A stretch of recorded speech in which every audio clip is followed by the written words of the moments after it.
عقبة بن عامر رضي الله تعالى عنه قال قلت يا رسول الله من نجات উকবা ইবনে আমির বলেন আমি আল্লাহর নবীকে বললাম ইয়া রাসূলুল্লাহ মুক্তির উপায় কি আপনার কাছে জানতে চাই। নবীজি বললেন মুক্তির উপায় হলো তিনটা। বলেন মুক্তির উপায় কয়টা? এক নাম্বার আমসিক আলাইকা লিসানাক, তুমি তোমার জবান নিয়ন্ত্রণ করবা, জিহ্বা সংযত করবা। তিরমিজির হাদিস 2616 নম্বর হাদিস।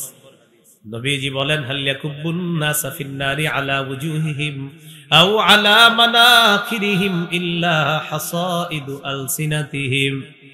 বেশিরভাগ মানুষের মাথাটা নিচের দিকে দিয়ে পাগুলা উপরের দিকে দিয়ে ধাক্কাইতে ধাক্কাইতে জাহান্নামে নিক্ষেপ করা হবে শুধুমাত্র জিহ্বার অপরাধে। নাউযুবিল্লাহ।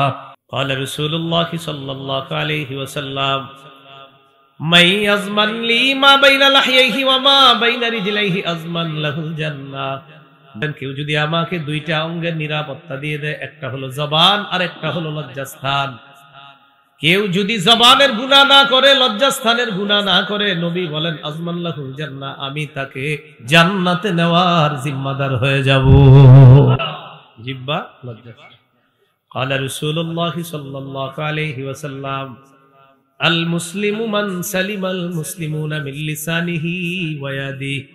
নবীজি বলেন কোন মুসলমানের জবান আর হাতের কষ্ট দেওয়া থেকে যদি অন্য মুসলমান নিরাপদ হয়ে যায়, টাকা নামাজ আমি একজন মুসলিম দাবি করি, তিনি একজন মুসলিম, আমার জবান আর হাতের কষ্ট দেওয়া থেকে যদি তিনি নিরাপদ থেকে যায়, নবী বলেন আমি তোমাকে খাঁটি মুসলমান বলে ঘোষণা করলাম। জবান দিয়ে কষ্ট দিব না। বলেন জবান দিয়ে, হাত দিয়ে, কর্ম দিয়ে, কথা দিয়ে কোন মুসলমানকে স্বেচ্ছায় কষ্ট দিব না। অনিচ্ছায় দিয়ে ফেললে ক্ষমা চেয়ে নিব।